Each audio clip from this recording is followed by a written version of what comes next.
राजे निंबाळकर साहेब, या कार्यक्रमाला उपस्थित असणारे ज्ञानेश्वर तात्या पाटील साहेब, प्रताप पाटील साहेब, राष्ट्रवादीचे अध्यक्ष हनुमंतरावजी पाटोळे, सुळगुरुजी संजय पाटील आरसुरीकर, मंचकावरील सर्व नेते मंडळी, उपस्थित असणारे राष्ट्रवादी काँग्रेस पक्ष, शरदचंद्रजी पवार साहेब गट, शिवसेना उद्धव बाळासाहेब ठाकरे गट, काँग्रेसचे सर्व नेते मंडळी, देवळाली येथे आज ओमदादाच्या प्रचारार्थ आपण सर्वजण या ठिकाणी आलेलो आहोत। आज लग्नाची तारीख आहे, संध्याकाळचे अनेक लग्न आहेत, धाराचं टायमिंग आहे, तरी सुद्धा मोठ्या संख्येनं आपण या ठिकाणी उपस्थित राहिल्याबद्दल सुरुवातीला आपल्या सर्वांचा आभार मानतो।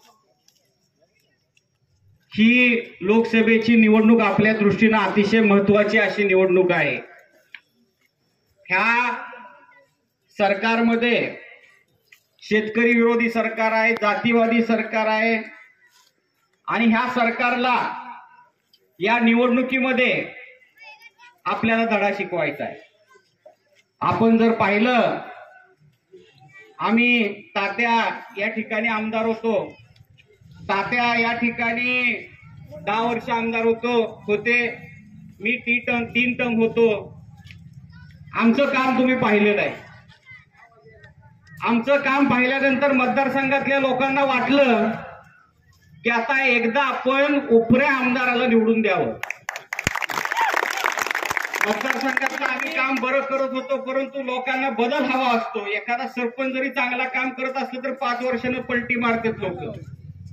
तसं लोकांनी उपऱ्या आमदाराला निवडून दिलं, आणि आता ह्या 4.5 वर्षामध्ये काय परिस्थिती आहे, आम्ही असेल, तात्या असेल, कुठलंही विकासाचं काम असेल, सुखदुःखाचं काम असेल, तर आम्ही तिथं उपस्थित असतो। हे विरोधी आमदार प्रत्येक भाषणामध्ये म्हणतात की राहुल मोठे कुठंतरी लग्नाला जातो, मोतीला जातो, वाढदिवसाला जातो, त्यांचा चहा पितो। सुखदुःखाला जाणं काही चुकीचं आहे का? तात्याचा तसंच आहे, आमचं तसंच आहे, ओमदादा सुद्धा तसंच आहे। आणि आपलं आमदाराकडं ग्रामीण भागातल्या लोकांचं रोज काम असतं, छोटं मोठं काम असतात, आणि प्रत्येकाला आम्ही त्या ठिकाणी भेटत होतो। परंतु हे भाषे निवडून आल्यानंतर 2.5 वर्ष तर गायब होते, पुण्याला जाऊन रुसून बसले। मला मंत्रीपद मिळालं नाही, मी कशाला काम करू म्हणाले। मतदारांनी त्यांना 5 वर्षासाठी निवडून दिलेलं होतं। मंत्रीपद न मिळण्याचा राग मतदारसंघातल्या लोकांवर काढला आणि 2.5 वर्ष पुण्याला जाऊन बसले, आपल्या सर्वांना माहिती आहे। कॅबिनेट मंत्री मिळाल्यानंतर 2-4 महिने आपल्या मतदारसंघामध्ये आले, त्या ठिकाणी नाटक केलं, हे काम करतो, ते काम करतो, जनता दरबारचे काही कार्यक्रम घेतले। मला या ठिकाणी सांगायचंय की आतापर्यंत फक्त 2 ते 3 जनता दरबार आपल्या मतदारसंघामध्ये त्यांनी घेतलेले आहे। भूमला 2-3 असतील, परंड्याला असतील।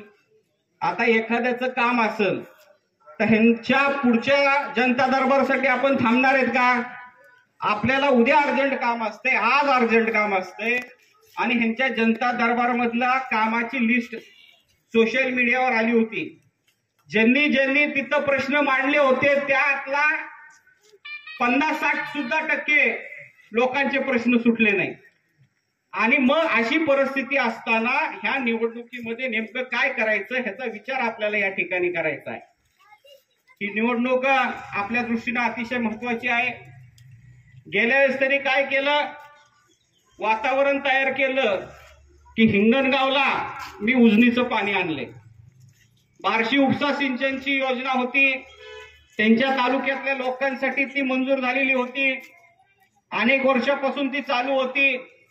आयता आलेलं पाणी बार्शी तालुक्यामध्ये होतं, आणि त्याच्यामध्ये मग थोडं नदी नाला खांदल्यानंतर ती पाणी आपल्या मतदारसंघामध्ये येत होतं। इलेक्शनचा टाइम होता, त्यांनी ते पाणी पोकलेन लावून हिंगणगाव गावामध्ये आणलं, त्यावेळेस आपण सांगत होतो की ही शासकीय परमिशन नसेल तर परमनंट हे पाणी आपल्या मतदारसंघामध्ये येऊ शकणार नाही, त्याचा काही फायदा होणार नाही. परंतु लोक ऐकण्याच्या मानसिकतेत नव्हती, म्हणाले उजनीचंच पाणी आले. आता जिथं जिथं आम्ही धरणं केली तिथल्या धरणाचं पाण्याचा फायदा लोक घेत होती, शेतकरी. परंतु तानाजी सावंत यांनी गाड्या दिल्यामुळं जीप मध्ये बसून हिंगणगावला जाऊन पाणी बघायला चाललेली होती. म्हणजे सीना कोळेगाव तिथं भिजवतायत पाणी, पाण्याचा उपयोग घेतायत. परंतु त्या लोक सुद्धा जीप घेऊन तिकडे गेली आणि म्हणाले आलं की उजनीचं पाणी. आमच्या भूम परांड्यामध्ये सुद्धा ईटची लोक संगमेश्वरचा प्रकल्प आपण केला आणि तिथली लोक इरिगेशनचा उपयोग घेत आहेत. ती सुद्धा जाऊन तिथं लोकांना गाड्या दिल्यामुळं लोक तिथं गेले आणि तिथलं पाणी बघायला लागली. तांबेवाडीचा तलाव आपल्या काळात झालेला आहे, तात्यांच्या काळात झालेला आहे. तिथली सुद्धा लोक काही गेली असतील हिंगणगावला. परवा आम्ही खासदार साहेब तात्या तिथं गेलो होतो आणि तिथल्या गावातल्या लोकांना म्हणालो हाय का पाणी, म्हणालो आता 4 वर्ष झालं. इलेक्शन झाल्यानंतर 10-15 दिवसातच हे पाणी तिथून गायब झालं. आजपर्यंत हिंगणगावला पाणी नाही. परंतु वातावरण असं तयार केलं, निर्मिती अशी केली की असा विकास आम्ही करणार आहे की सुजलम सुफलम, आणि म्हणून लोक त्यावेळेस फसली. आसूला सुद्धा तेच झालं. शिराळ उपसा सिंचन केली आपण आणि शेवटच्या गावामध्ये कुठंतरी 1-2 दिवस पोकलेलं लावायचं आणि ती पाणी एखाद्या तलावामध्ये सोडायचं आणि आलं म्हणायचं उजनीचं पाणी. आज आसूला जाऊन तुम्ही बघा, तिथं एक थेंब पाणी नाही. आम्ही जी आमच्या काळामध्ये तलाव केली तात्या, आम्ही तांबेवाडीचं उदाहरण घ्या. माझे वडील कैलासवासी महारुद्र मोठे बाप्पा यांच्या काळामध्ये हे धरण झालं होतं. तात्यांचं सगळ्यांचं योगदान ह्या सर्व तलावांसाठी आहे. गेले 10-20 वर्ष त्या तलावामध्ये पाणी आहे. पुढे 10-20 वर्ष 50 वर्ष त्या तलावामध्ये पाणी राहणार आहे. शाश्वत काम करण्याचं आपलं त्या ठिकाणी आपण नेहमी प्रयत्न करत असतो. ह्यांच्यासारखा कुठंतरी जायचं, नदी नाला काढायचा, पुढच्या वर्षी तिथं गाळ बसतो. शिवजल क्रांतीची प्रणती. एखाद्या गावामध्ये दिसणाऱ्या रस्त्याच्या कडेने कुठंतरी नदी नाला खांदायचा आणि शिवजल क्रांतीची पदवी आपल्याला लावून घ्यायची. परंतु आपल्या मतदारसंघामध्ये वेगवेगळी जी तलावं झालेली आहेत तिथं शाश्वत पाणी आपण साठवलेलं आहे, हे आपण लोकांना या ठिकाणी सांगणं गरजेचं आहे. आता 4-4.5 वर्षांनी नवीन फॉर्म्युला त्यांनी वापरला, जुनाच फॉर्म्युला परत आता नवीनदा वापर केला. उजनी धरणाचं पाणी आता म्हणाले सोलापूर बॉर्डरला येणार आहे. आपल्या मतदारसंघातली लोक गाड्या घेऊन तिथं गेली. मी त्याच दिवशी संध्याकाळी पोस्ट टाकलेली होती माझ्या अकाउंट मधून की न आलेलं पाणी दाखवण्यासाठी सावंत तुम्हाला सोलापूर बॉर्डरला घेऊन जाणार आहे. आणि दुसऱ्या दिवशी तेच झालं. त्या ठिकाणी एकही थेंब पाणी आलेलं नव्हतं. परंतु लोकांना बोलवायचं, वचनपूर्तीचा कार्यक्रम म्हणायचा, मोठा मेळावा घ्यायचा आणि प्रत्यक्षात विकास तिथं काहीच नव्हता. उजनी धरणातलं पाणी आपल्या सीना कोळेगाव मध्ये आलेलं नव्हतं. एवढं धडधडीत खोटं बोलण्याचं काम ही विरोधी पक्षाचे नेते मंडळी त्या ठिकाणी करतायत. त्या भाषणामध्ये त्यांनी काय सांगितलं? त्यांनी सांगितलं की ह्या कृष्णा मराठवाडा सिंचन प्रकल्पासाठी मी 11,500 कोटी रुपये निधी आणला. मी प्रेस कॉन्फरन्स मध्ये घेतलेली होती, त्याच्यामध्ये पूर्ण माहिती मी तुम्हाला दिली, ती पाय रिपीट करत नाही. परंतु आतापर्यंत ह्या प्रकल्पावर फक्त 3,000 कोटी रुपये खर्च झाले.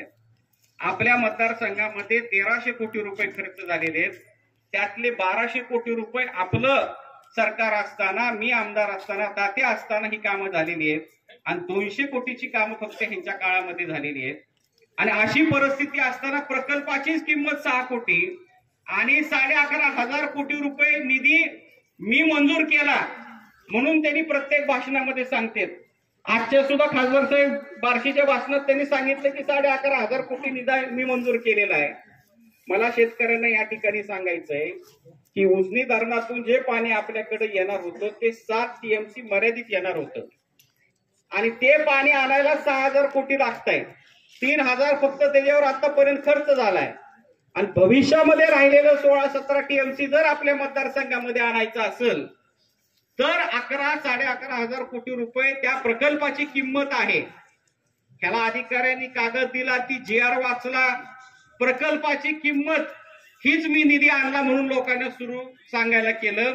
अशा पद्धतीचं हे विरोधी पक्षाचे आपले आमदार आहेत, हे मी तुम्हाला या कार्यक्रमाच्या निमित्तानं सांगू इच्छितो. लांबलचक मी काही बोलणार नाही. आता हनुमंतरावनी सांगितलं, शाळू महाराजांनी सांगितलं, शेंडगेजींनी सांगितलं की माग गॅसच्या आणि पेट्रोलच्या किमती वाढल्या, तर भाजपवाले सोशल मीडियाच्या माध्यमातून एवढा गोंधळ घालत होते की विचारू नका. आणि आज पेट्रोलचं डिझेलचं 100 पार केलेली आहे. आणि आजचं 2-4 दिवसापूर्वीच तानाजी सावंतचं एक भाषण डोकीला झालं. त्या भाषणामध्ये त्यांनी काय सांगितलं की 100 रुपये डिझेल भारतामध्ये आहे, हे मान्य केलं. मागच्या काँग्रेसच्या काळामध्ये 60-70 रुपयाला जे डिझेल पेट्रोल होतं ते आता 100 पार केलं, हे मान्य केलं. आणि पुढं त्यांनी सांगितलं पाहिजे होतं की आम्ही डिझेलच्या किमती कमी करू, पेट्रोलच्या कमी किमती करू. हे सांगायचं तर बाजूला राहिलं. त्यांनी सांगितलं की 500 तुमच्या पाकिस्तानमध्ये 400 रुपये डिझेल आहे म्हणाले. बिस्लरीचं पाणी तिथं 200 रुपये लिटर आहे म्हणाले. अंड 150 रुपयाला मिळाले म्हणतात पाकिस्तानला. आता पाकिस्तानचा आणि आपल्या मतदारसंघाचा काय संबंध? ही महागाई कमी करण्याबद्दल त्यांनी बोललं पाहिजे का पाकिस्तानला 400 नाही आता 400 पर्यंत थांबायचं का लोकांनी? आणि हे त्यांची भाषणं सोशल मीडियामध्ये आलेली आहेत. पुराव्यासकट मी सांगतोय, हवेमध्ये काय बोलत नाही. म्हणजे एखादा माणूस महागाई कमी करण्यासंदर्भात भाषणाला बोलण्यापेक्षा पाकिस्तानची तुलना आपल्या देशाशी करतोय, ह्याच्या एवढं दुर्दैव नाही. आपल्याला आणखीन तात्याचं आणि खासदार साहेबांचं भाषण ऐकायचंय, त्यामुळे मी जास्त वेळ आपला या ठिकाणी घेणार नाही. आपल्या विरोधी पक्षाची भूमिका आम्ही गेल्या 4-4.5 वर्ष अतिशय चांगल्या पद्धतीनं राबवलेली आहे. पीक विम्याबद्दल आम्ही भांडलोत, दुधाच्या दराबद्दल भांडलोत. जे शेतकऱ्याला अडचणी आल्या ते रस्त्यावर उतरून आम्ही हे प्रश्न सोडवले. परंतु तानाजी सावंत यांनी पीक विम्यावर एक शब्द तरी काढला का? दुधाच्या दराबद्दल एक शब्द तरी काढला का? का सर्व गोष्टीचा विचार आपल्याला या निवडणुकीमध्ये करायचा आहे. शिवसेना आणि तात्या राष्ट्रवादी एकत्रित आल्यानंतर परांड्याची आणि आपल्या वाशीची कृषी उत्पन्न बाजार समिती आपण निवडून आणली. भूमजी सुद्धा येत होती, थोड्या फरकानं तिथं आपण निवडून आलो नाही. परंतु हे दोन्ही पक्ष काँग्रेस सकट, दोन्हीकडे काँग्रेसला आपण बरोबर घेतलं होतं. तिन्ही पक्ष एकत्र आल्यानंतर निकाल काय लागतो हे आपल्याला या ठिकाणी वेगळं सांगायची गरज नाही. गावागावामध्ये राष्ट्रवादी काँग्रेस आणि शिवसेनेचे कार्यकर्ते आता नैसर्गिकरित्या एकत्रित आलेले आहेत. हेच वातावरण आपल्याला 7 तारखेपर्यंत ठेवायचंय आणि ओम दादांना जास्तीत जास्त मतांनी निवडून आणायचं, एवढंच बोलतो आणि माझे 2 शब्द संपवतो. धन्यवाद.